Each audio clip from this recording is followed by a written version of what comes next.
Friday মানে আমাদের জন্য একটা বিজি ডে।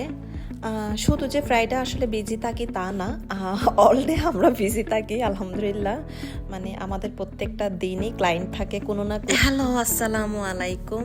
আমি নিউফিট বিউটি পার্লার থেকে ফজিয়া বলছি। বরাবরের মতোই আপনারা আমাকে চিনেন এবং ভালো করেই চিনেন। তো আমিও আসছি, আসলে অনেক টায়ার্ড, সারাদিন অনেক কাজ করছি। আজকে ফ্রাইডে, এটা আজকের ভিডিও ব্লগ। এই যে আমি এখানে না, মানে ওনারা কি কি টাইপের মেকআপ নেবে ওইগুলার একটা হিসাব নিকাশ করছি। এরপর মানে ওনাদের যারা যারা আগে থেকে বুক করে গেছিল আর যাদের ডাউন পেমেন্ট ছিল ওইসব এগুলা মানে একটা ক্লিয়ার করে এরপরে কাজে চলে যাই আর কি। তো আমি আমার মেয়ে এদিকে আমার জন্য একটু করে হয়তো ভিডিও ক্লিপসটা নিয়ে নিলাম, আমি ওই ফাঁকে ওইটা অ্যাড করে দিলাম এখানে। তো এখানের মধ্যে আমাদের অনেক মেকআপ আজকের দিনে, তো এরকম হয়ে যায় অনেক সময়, 2-3 গ্রুপও অনেক সময় হয়ে যায়। তো তারপরও আমি আসলে মানে কিছু ইম্পর্টেন্ট কথা বলতে চাচ্ছি আমার ভিডিওসের মাধ্যমে। জিনিসটা আমি পোস্ট করতে চাইছিলাম, আবার মানে করি নাই যে নিয়োগ বিজ্ঞপ্তির জন্য। আমার এখানে পার্লারের জন্য কিছু মেয়ে লাগতেছে, কাজ জানা মেয়ে। টুকটাক অনেকে আছে যে টুকটাক কাজ জানে, আবার অনেকে আছে যে মেকআপের আইডিয়া আছে, মেকআপ পারে, হেয়ার স্টাইল পারে। তো এরকমও লাগতেছে। আবার অনেকে আছে যে দেখা যায় যে কি মানে ফেসিয়াল, ব্রোফ্লাগ, ম্যানিকিউর, ফেরিকিউর, মানে এইসব এগুলো টুকটাক জানে। হাফ বিউটিশিয়ানও লাগবে, মানে এইসব টুকটাক জানে, এরকম মেয়েও লাগবে। তো আমি জানি আমার ভিডিওস এগুলো অনেক আপুরা দেখেন, অনেকে দেখেন। তো যারা দেখে থাকেন ওইরকম যদি কাজ করার ইচ্ছা থাকে প্লিজ আমাকে নক করুন অ্যাজ সুন অ্যাজ পসিবল। আমার কিন্তু 2-3টা মেয়ে লাগতেছে। স্যালারিটা কথাবার্তার মাধ্যমে ধরা হবে।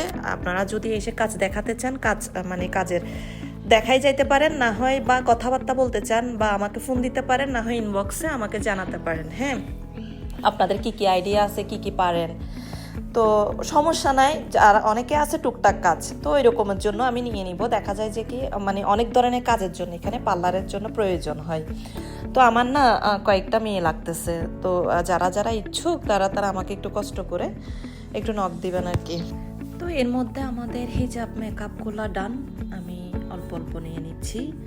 আরও কিছু বাকি ছিল, অনেকে চলে গেছে করে, আবার অনেকে আছে মানে সার্ভিস নিচ্ছে এমন আর কি। এই যে পিচ্ছি এটা, আমারও ওকে দেখে না এখন এই মুহূর্তে ঘুম চলে আসছে। মানে কি যে ঘুমো না, কি সুন্দর একটা মেকআপ দিচ্ছে, চুলকেও সুন্দর করে হেয়ার বান করছে, এরকমের মধ্যে ঘুমায় পড়ছে। তো আমাদের এখানে যেগুলা দেখা যাচ্ছে যে এইচডি বেচগুলো কমপ্লিট হয়েছে। মানে হিজাব বেচ ছিল, বেচ মেকআপ আর এইচডি মেকআপ ছিল আজকের দিনটাতে। তো ওইগুলো আমি নিচ্ছি এখানে। আমি আন্টিদেরও ভিডিও ছিল, এইসব এগুলো দিয়ে দিলাম। মানে দিচ্ছি যখন সবারটা আমি দিছি মোটামুটি টুকটাক। এই যে প্রিন্সেস উঠে গেছে গা, তো ওনারা চলে যাচ্ছে। এরপর লাস্টে আমি কিছু ভিডিওস অ্যাড করে দিলাম, সিঙ্গেল কিছু ভিডিওস নিয়েছিলাম। ওইগুলা কি কিউট লাগতেছে, মাশাল্লাহ মাশাল্লাহ। আমি যদি ফেসটা দিয়ে রাখতাম, আমাকে এভাবে কেউ মেকআপ করে দিলে কতই না ভালো লাগতো। তো এটা হচ্ছে হিজাবে আপু। আমি না মানে কথা না গুলাই ফেলতেছি, যেহেতু আমি অনেক টায়ার্ড, আমার চোখে অনেক ঘুম। তারপরও ভাবতেছি আজকেরটা আজকে ছেড়ে দিব, যেহেতু আমার কালকে পরশু ফুল বুকড। তো সবগুলো তো জমা রাখলে হবে না, আমার গ্যালারি ফুল হয়ে গেছে। তো এইচডি মেকআপগুলো কমপ্লিট। তো আপনারাও ভালো থাকবেন, আমার জন্য বেশি বেশি দোয়া করবেন। আল্লাহ হাফেজ।